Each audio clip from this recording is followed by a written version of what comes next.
Who would have thought that the driver market would deliver one last surprise weeks after the season ended? And this signing puts an end to the last saga remaining for the 2024 season, whose final twist brings with it the last confirmed driver for the 2025 Formula One season, which welcomes a guy who has been looking for his chance in this category, and after this Red Bull game of musical chairs, the door finally swung wide open for him. And the one who will have this chance in Formula One is a guy with both European and African nationality, who was runner-up in Formula 2 in 2024, who has a very difficult personality, but finally his opportunity to debut in Formula 1 has arrived. Ladies and gentlemen, the last driver confirmed for the 2025 season is Isack Hadjar, the Red Bull talent who will be able to boast that next season he will be an official driver in the top category of motorsport. But for the last time this year, or at least I hope so, it's time to analyze who this guy is, where he comes from, what his track record is, and how at the last minute he made it to the most exclusive grid in the world of motorsport. So ladies and gentlemen, let's say goodbye to the 2024 season with the final Who is Isack Hadjar video.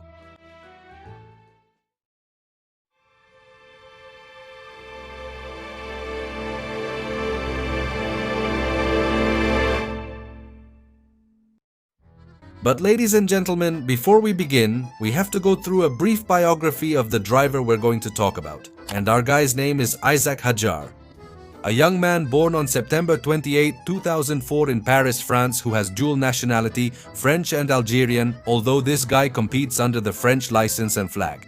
At just 20 years old, he will officially make his debut in the world of Formula One in the 2025 season. This guy's story is interesting because while his family isn't involved in motorsports, they are connected to medicine. But when Hadjar was very young, after watching the movie Cars, he became interested in motorsports, and it also helped a lot that his father was a Formula One fan.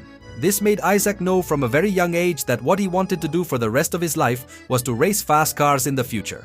Since he was 6, his family bought him a kart so he could fully commit to it and start where everyone begins, in karting.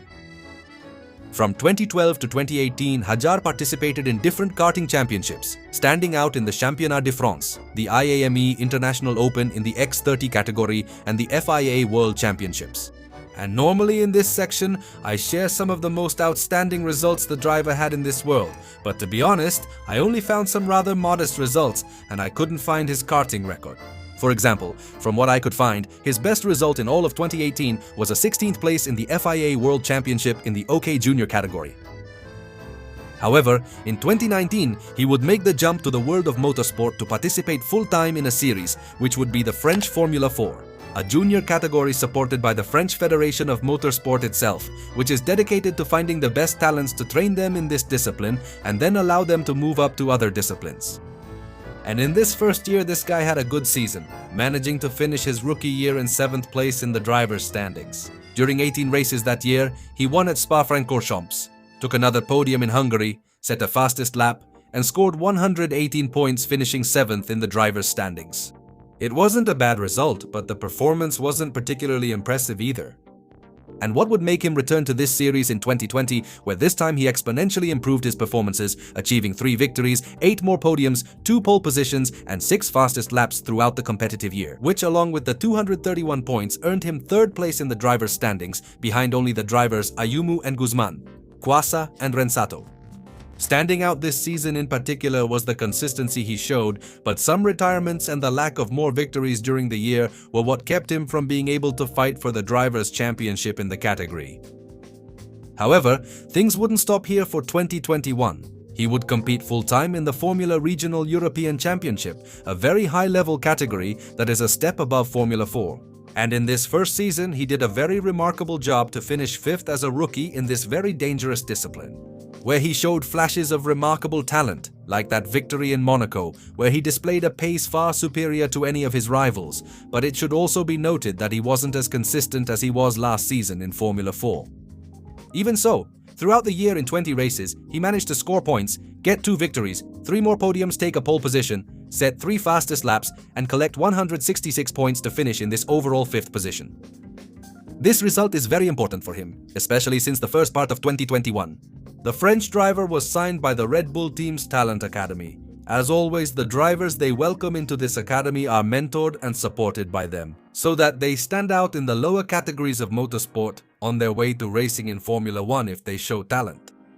And having achieved that 5th place and now supported by Red Bull, in 2022 he would participate in 2 different championships. The first one, very early in the year, would be the Formula Regional Asian Championship, where he managed to finish 3rd in the Drivers' Championship, being beaten only by Arthur Leclerc and Pepe Martí. But the focus of Hadjar and his team, besides the main goal, was to achieve a good result in Formula 3, the 3rd to last step before Formula 1. And this season he competed with the Haiti team, which had a very good campaign, but once again his inconsistency as a driver affected him. The year's first part was excellent, with consistent podiums and wins, making him a strong title contender. After the Austrian Grand Prix, this guy ranked 2nd in the standings, only 1 point behind the leader. But right after that race, his results became very modest, not achieving another victory or podium for the rest of the season and dropping to 4th place in the standings, which is a huge disappointment considering that halfway through the season he was fighting for the title. Throughout the year, he achieved 3 victories, 2 more podiums, 1 pole position, and 2 fastest laps. His inconsistency didn't allow him to fight for the championship, but he finished 4th, having scored 123 points. Which in itself wouldn't be an obstacle to moving up to Formula 2 in 2023, which is the last step before the ultimate dream of any motorsport driver.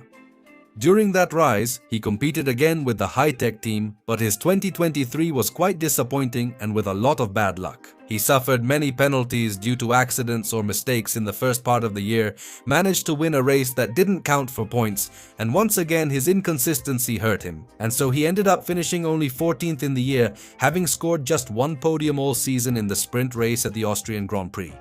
And yes, he won the Zandvoort race, but as I mentioned, it didn't award points due to the torrential rain that ended up falling. Despite the difficult 2023 season, he still had the chance to fulfill a lifelong dream. This happened at the Mexican Grand Prix, and for the first time, he would get behind the wheel of a Formula 1 car to take part in Practice 1 of the Mexican Grand Prix. This was with the Alfa Tauri team at the Autódromo Hermanos Rodríguez circuit. However, despite his bad year in 2023, he would manage to return to Formula 2 in 2024, hoping that a second season would allow him to achieve a better result. And to be honest, it was, since he signed with the Campo Racing team and had a season where he fought for the Drivers' World title until the last race. But once again, his inconsistency destroyed him. He had a huge points lead when he was at the top of the drivers' standings, but he ended up losing in the last race against the Brazilian Gabriel Bortoleto, losing the championship with that, finishing 2nd in the standings, having scored 4 wins, 8 podiums, 1 pole position, and a fastest lap in the 28 races of the season. But those 192 points were only enough for him to be the runner-up in the category. But despite this, in 2024, he had the opportunity to drive again in Formula 1 for Red Bull during the free practice of the British Grand Prix. He also got to drive in Practice 1 of the Abu Dhabi Grand Prix and in post-season tests. And even though at first it seemed like he wouldn't be able to debut in the 2025 season due to the lack of seats, weeks before that season started, all the internal moves that have been happening at Red Bull allowed the Frenchman to sign with the Racing Bulls team to finally make his debut next season and officially become a Formula 1 driver. But ladies and gentlemen, at this point in the video, it's time to tell you how his signing with Red Bull's junior team, Racing Bulls, happened. Red.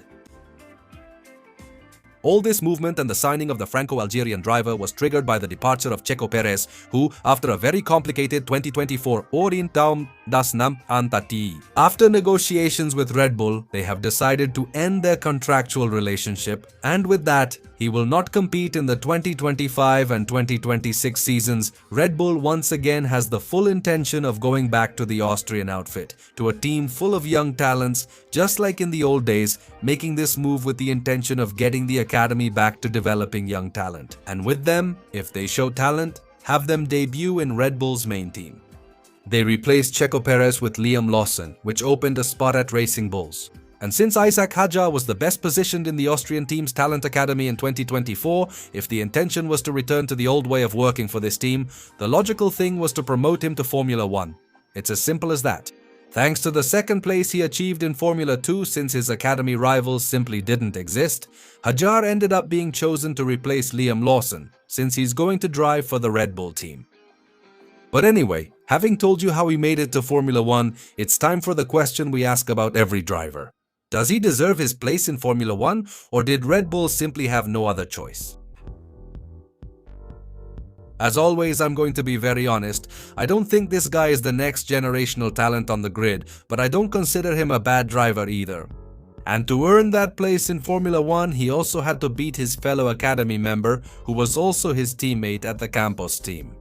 There's no denying under any circumstances that he earned his opportunity, regardless of whether I think he's Formula 1 material or if he'll be another one of those drivers who pass through this meat grinder called the Red Bull Junior team. But the guy has a lot of things to work on for the future, like his inconsistency, which has ended up killing any chance of winning at least one title in the junior categories before reaching Formula 1, or his explosive temper, since this driver is another one in the style of Yuki. He's known for going off on the radio, cursing left and right. I just see the guy as another one who will be on this team until another talent comes along who shows more skill and who Red Bull is much more interested in. With his 0 championships, his inconsistency, and his performances, I don't see him as the next great Formula 1 champion, but opportunities are there to be taken, and believe me, this guy knew how to take advantage of it. But that won't be enough to stay in Formula 1. He has to work on all his weaknesses because this academy has shown no mercy or compassion for any kind of driver. And if Hadjar doesn't perform and his performances are bad, his story in Formula 1 could be too short and too sad, very much like Nick de Debris. I will watch closely what happens with this whole structure in the coming years, because to be honest, what is happening with the Red Bull Junior team really catches my attention. And definitely for me, it will be the confirmation of whether this driver academy can be saved or if it's simply the chronicle of a death foretold. See you next time. This was the special video. Who is Isack Hadjar? Sorry this video turned out this way, but we were already getting ready for vacation and we had to make this video quickly. But here's my question for you. What do you think about the Franco-Algerian driver? Do you see him as a Formula 1 talent? Do you think he's a driver who will go unnoticed? Or do you think he'll surprise many people in the next Formula 1 season? Let me know all your opinions in the comments section. That's all from me. Before I go, if you like this video, give me a thumbs up, subscribe to this channel, turn on notifications so you know when I'm uploading a new video, and share this with your friends. Also, I invite you to follow us on our Instagram and Twitter accounts. The links will be in the description of this video, and I'll see you soon for more content here on Skyline Racing. Thank you for tuning in and see you later.